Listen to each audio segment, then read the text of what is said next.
네, 오늘 우리가 함께 나눌 말씀은 창세기 4장 9절에서 16절 말씀, 에덴의 동쪽 놋땅이라는 제목의 말씀인데요. 우리 한 절씩 교독하면서 읽도록 하겠습니다. 제가 먼저 읽겠습니다. 주님께서 가인에게 물으셨다. 너의 아우 아벨이 어디에 있느냐? 그가 대답하였다. 모릅니다. 제가 아우를 지키는 사람입니까?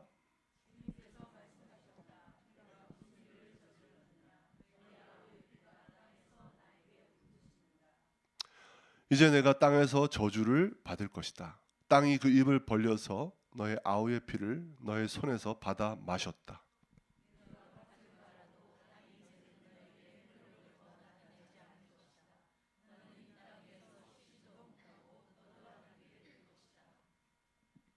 가인이 주님께 말씀드렸다.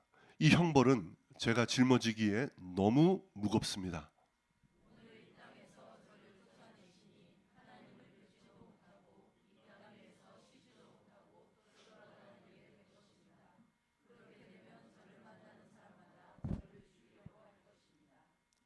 주님께서 그에게 말씀하셨다. 그렇지 않다.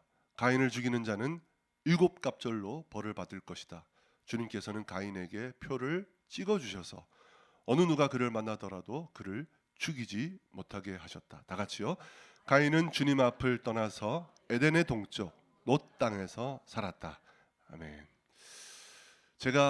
저는 영화를 참 좋아하는데, 영화 보는 것을 참 좋아하는데, 그렇다고 뭐 깊이 있게 영화를 보지는 않습니다. 그렇지만 저의 가장 제가 좋아하는 취미는 영화를 보는 것인데, 어릴 때부터도 영화 보는 것을 좋아했습니다. 그래서 이제 저는 초등학교를 나오지 않아서 제가 국민학교 시절 어렸을 때 이제 제가 그 어린 시절에 볼 수 있었던 영화에 나오는 주인공들은 대부분 모두가 다 선하고 정의로운 인물들이었습니다.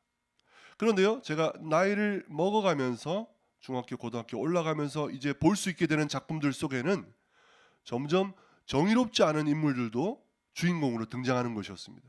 심지어 아주 악한 사람이 주인공인 영화들도 있었습니다. 처음에는 그런 영화나 드라마들을 보게 되면 너무 혼란스럽고 또 마음이 굉장히 불편했습니다. 하지만 더 자라서 인생을 살아보니 현실에서는 완벽하고 흠이 없고 이상적인 그런 사람들은 잘 없다는 것이었습니다. 아무리 존경받는 인물이라 하더라도 그들에게는 어두운 일면이 있고 또 이중적인 측면들을 가질 수밖에 없다는 것이었습니다. 그러므로 어떤 영화가 더 작품성이 있고 어떤 영화가 정말 좋은 영화일까? 그것은 아주 통찰력 있게 우리 현실 속에 있을 법한 인물을 그려내고 그리고 그들을 통해서 우리 현실의 이야기를 잘 보여주는 영화가 작품성 있고 수준이 높고 좋은 영화라는 것을 알 수 있었습니다. 그런데 그런 측면에서 본다면 거기에 가장 잘 부합하는 책이 어떤 책이냐? 바로 성경책이 거기에 잘 부합하고 있다는 것입니다. 성경은 우리에게 이상적인 인물을 보여주지 않습니다. 오히려 현실 속에 있는 인물들을 우리에게 소개해 줍니다.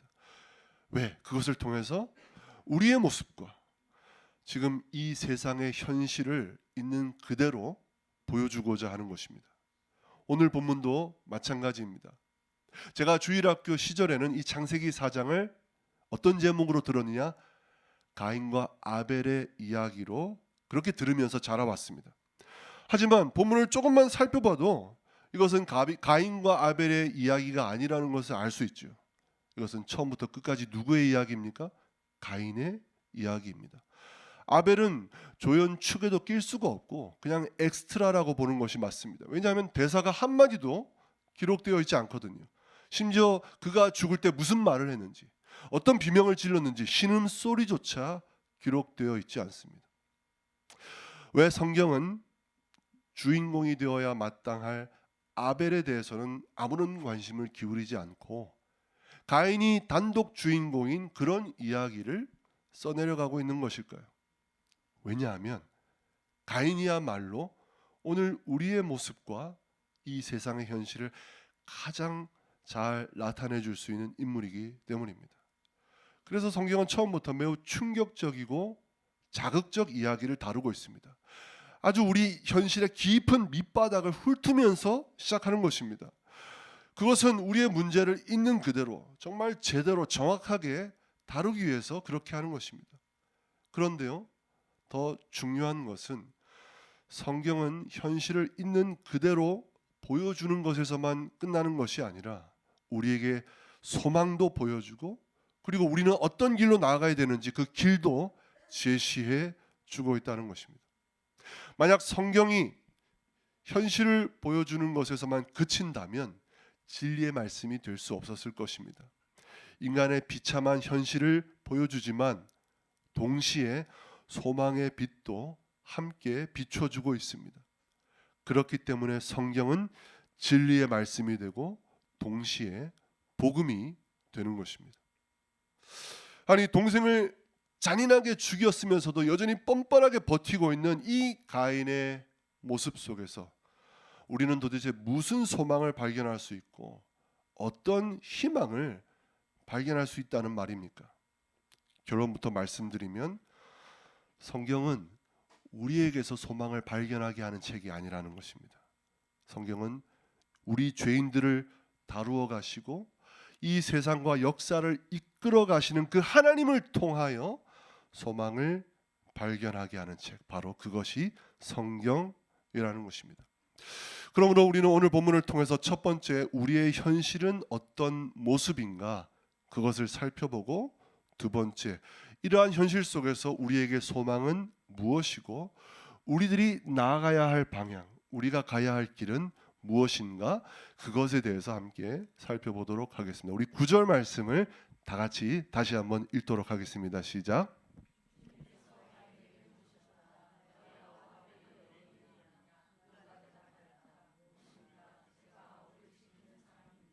네, 우리는 3장과 4장을 비교해서 보면 아담의 모습이, 아담의 죄가 그 아들 가인에게서 그대로 거의 똑같이 반복되고 있다는 것을 알 수 있습니다. 그런데 단순 반복은 아닙니다. 왜냐하면 죄가 더 심각하게 깊어지면서 그대로 반복되고 있다는 점입니다. 아담은 하나님께서 선악을 알게 하는 나무 먹지 말라 말씀하셨는데, 분명히 말씀하셨는데도 그 말씀을 거역하고 열매를 따먹었습니다. 가인은 어떻습니까? 하나님께 제물을 드렸지요. 그런데 동생의 제물은 받으시고 가인의 제물은 하나님께서 거절하셨습니다. 그것 때문에 가인은 심각한 분노에 사로잡히게 됩니다. 그때 그것을 보시고 하나님이 찾아오셔서, 가인아, 지금 네 속에 죄의 욕망이 엄청나게 끓어오르고 있어. 너는 그 죄의 욕망에 집어삼키지 말고 너는 그 죄를 다스려야 돼라고 말씀하셨습니다. 그런데도 가인은 그 말씀을 듣자마자 바로 나가서 동생을 쳐 죽였다는 것입니다. 그런데 그렇게 불순종했는데도 하나님은 아담과 가인에게 똑같이 먼저 찾아오셨습니다. 아담에게 내가 어디 있느냐 물으셨고, 아담은 자기의 죄를 숨기려고 했지요. 그런데도 죄가 드러나니까 아담은 자기 죄의 모든 책임을 누구에게 전가했습니까? 아내에게, 하와에게 모두 책임을 전가했습니다.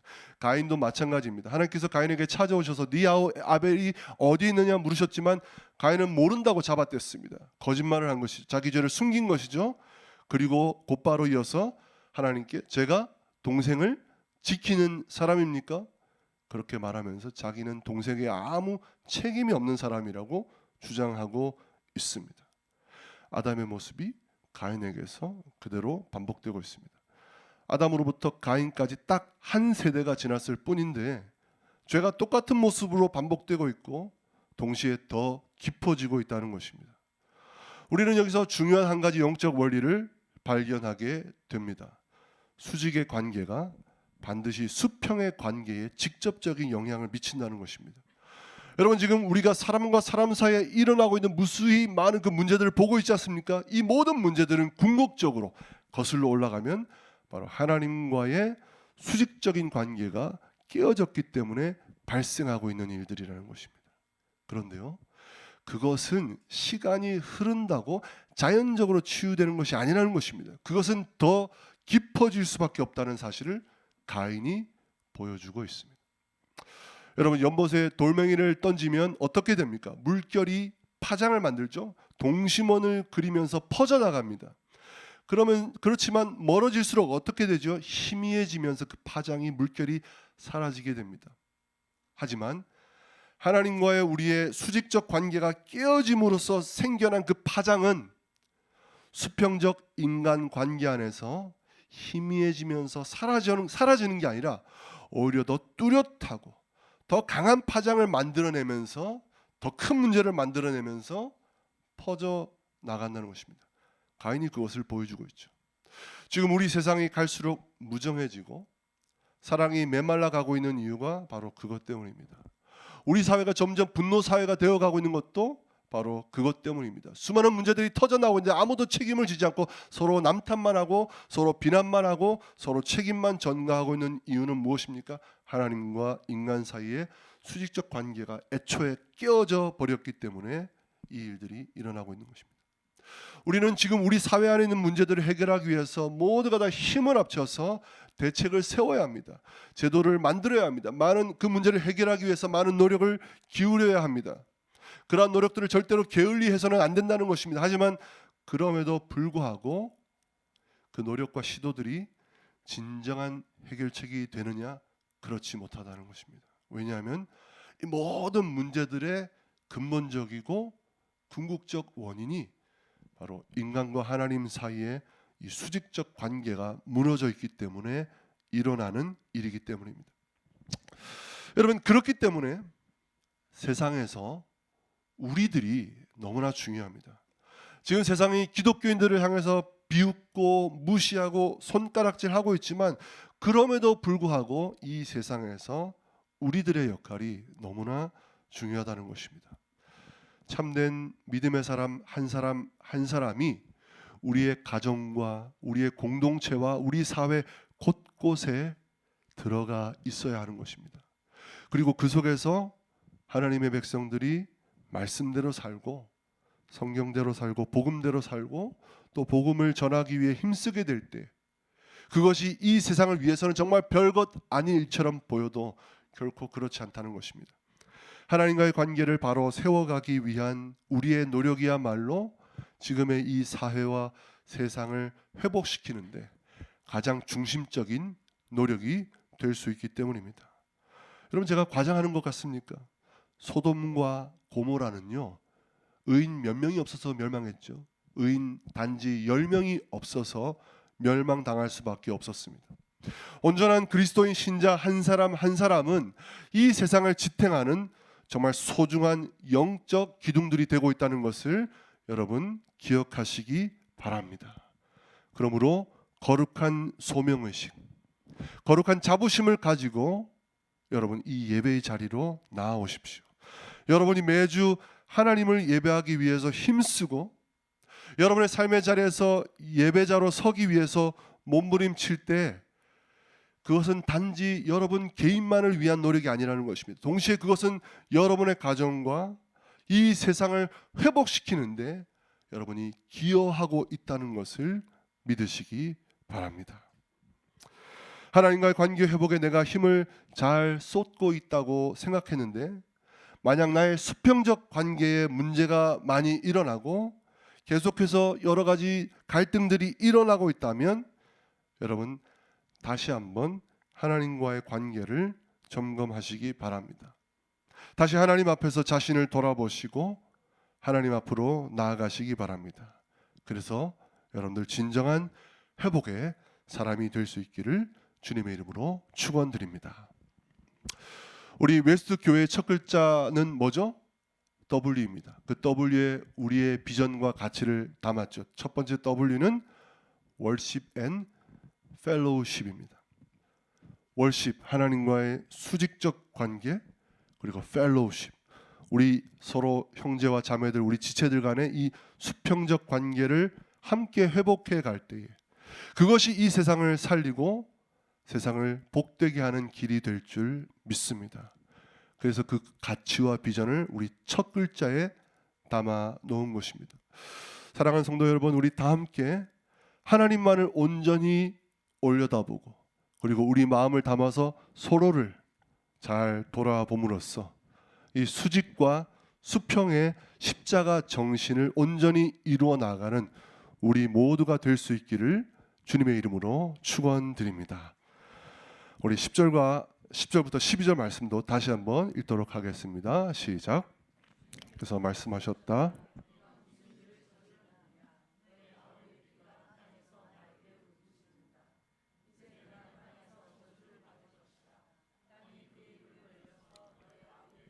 너의 손에서 받아 마셨다.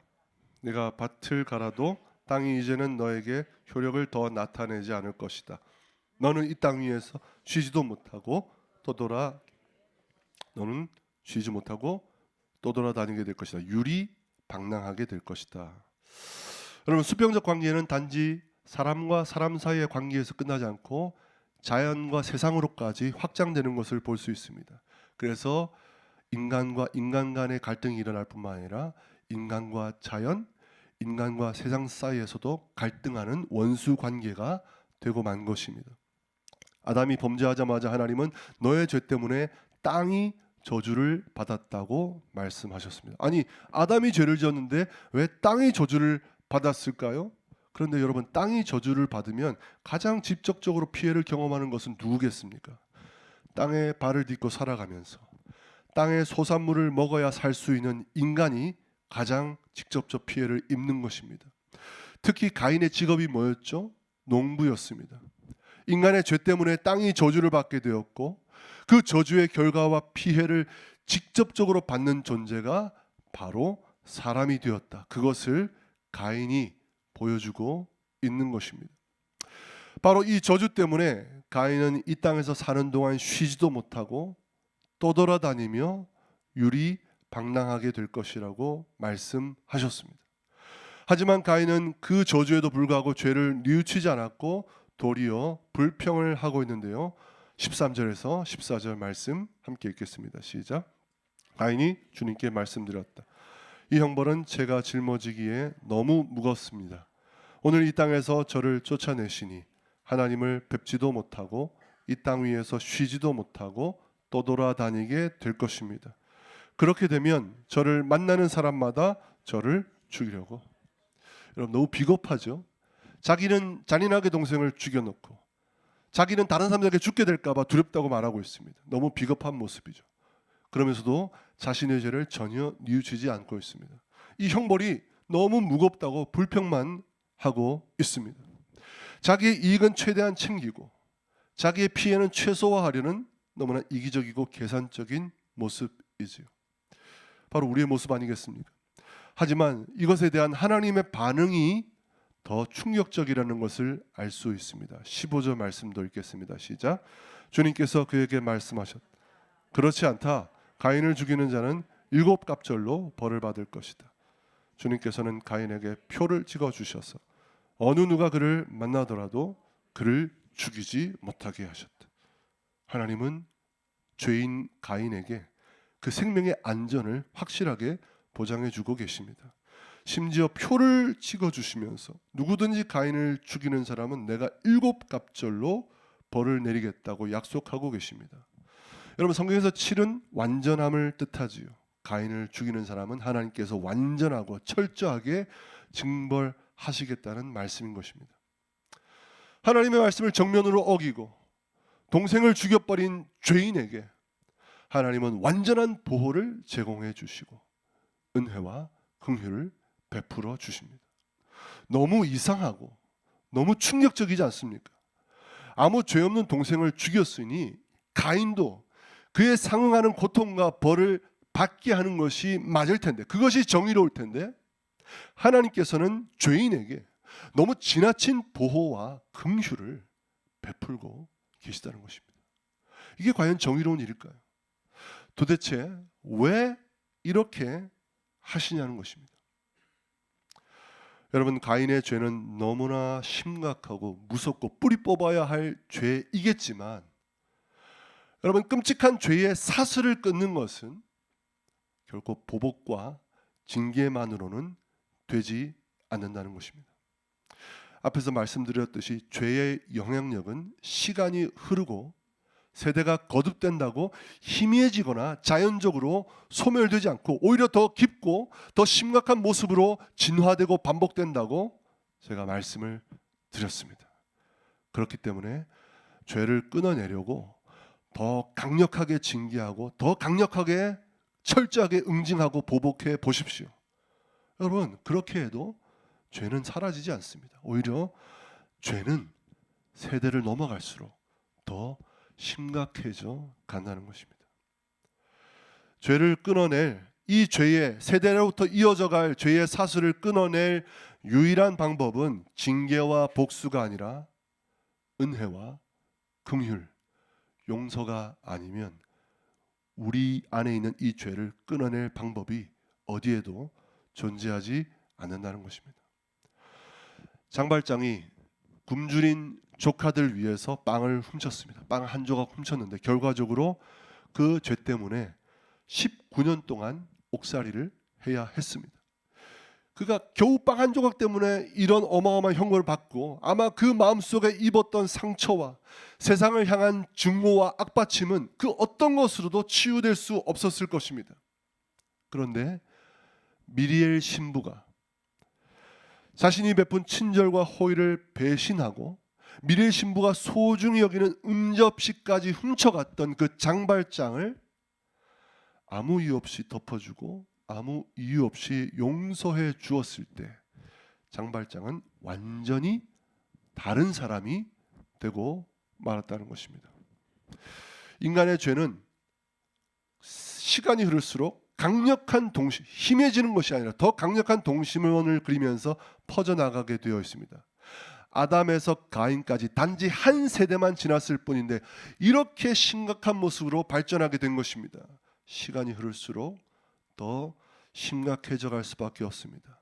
그런데 이처럼 인간의 죄가 만들어내고 있는, 세대를 이어가면서 만들어내고 있는 그 강력한 물결의, 죄의 물결의 그 파장의 한복판에다가 하나님은 지금 무엇을 하고 계십니까? 은혜와 긍휼과 용서라는 커다란 바위를 하나님께서는 그 파장 속에다 투척하고 계시는 것입니다. 가인의 죄를 모른 척 하시거나 없는 것으로 하시는 것이 아닙니다. 하지만 긍휼과 용서가 아니면 그 강력한 죄의 고리를 끊을 수 없기 때문에 하시는 것입니다. 결국 가인의 이야기는 하나님의 은혜와 긍휼, 용서의 이야기가 아담과 가인의 죄의 역사를 이기고 회복시키실 것이라는 것을 우리에게 보여주고 있는 것입니다. 그러므로 우리에게 유일한 소망은 무엇입니까? 은혜와 긍휼, 용서를 베푸시는 하나님, 그분만이 우리의 유일한 소망이요 생명이요 힘이 되시며 우리가 이 땅에서 바라보며 나아갈 유일한 표대가 되는 분인 줄 믿습니다. 그 하나님께만 소망을 두고 그 하나님만을 향하여 끝없이 나아가는 여러분 되시기를 주님의 이름으로 축원드립니다. 하지만 가인은 그 소망 되신 하나님 앞에서 어떤 선택을 하고 있습니까? 우리 마지막 16절 말씀 함께 읽겠습니다. 시작.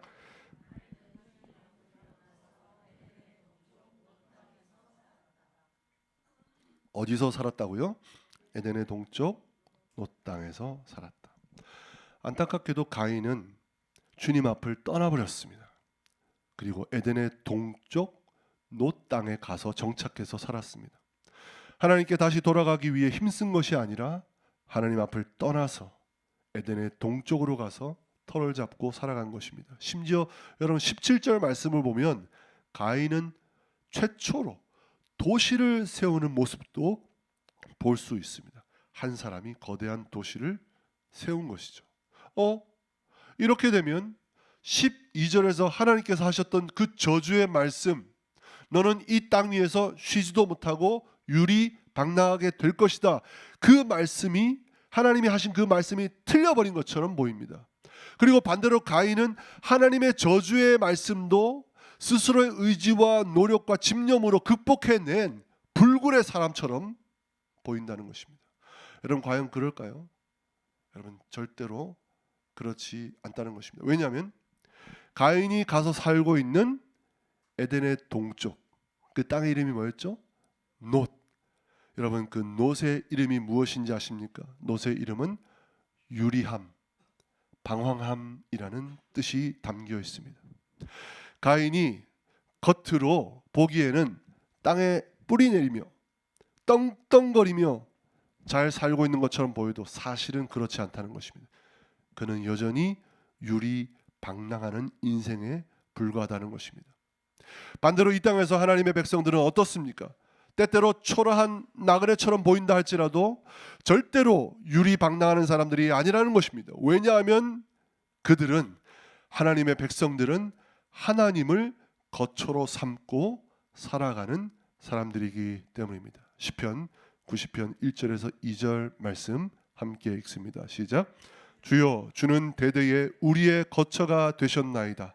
산이 생기기 전, 땅과 세계도 주께서 조성하시기 전, 곧 영원부터 영원까지 주는 하나님, 영원하신 전능하신 하나님을 우리는 무엇으로 삼았다고요? 우리의 거처로 삼았다는 것입니다. 그리고 그 하나님께서는 하늘에다가 영원한 우리의 기업을, 땅을 간직해 놓고 계시다고 말씀하십니다. 베드로전서 1장 4절에서 5절 말씀 읽습니다. 시작. 썩지 않고 더럽지 않고 쇠하지 아니하는 유업을 있게 하시나니 곧 너희를 위하여 하늘에 간직하신 것이라. 너희는 말세에 나타내기로 예비하신 구원을 얻기 위하여 믿음으로 말미암아 하나님의 능력으로 보호하심을 받았느니라. 아멘.